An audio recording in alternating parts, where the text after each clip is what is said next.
អកូនស្ងួនមាសម្ដាយ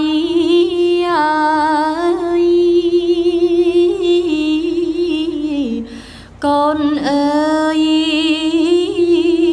កូនប្រហោងពីមេត្តា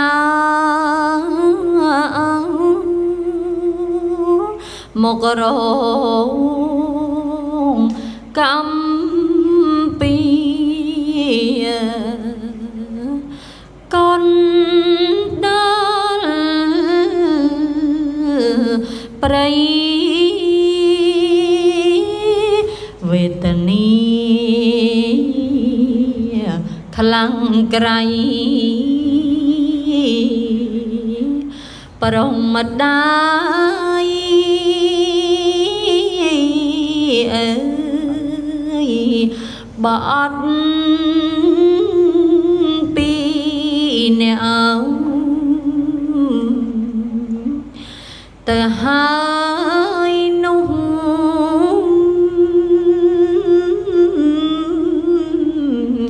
នឹងបានអ្នកណាស្ដីពីគ្រោះ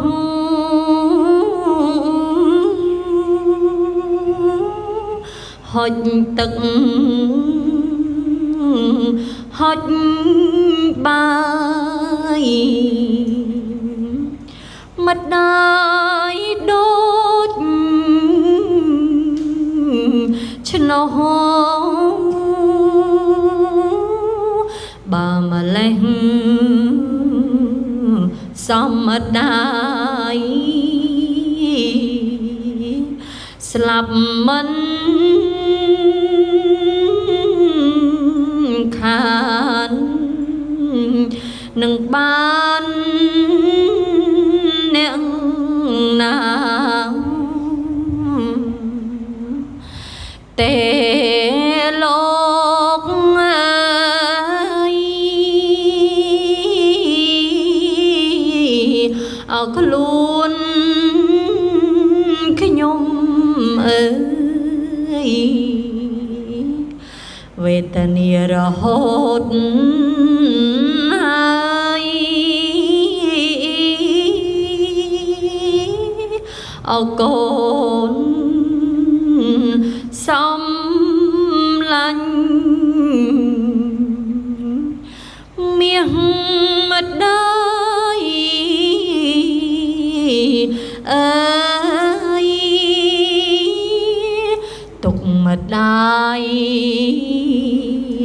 គ្មានស្បាយមួយជីវិត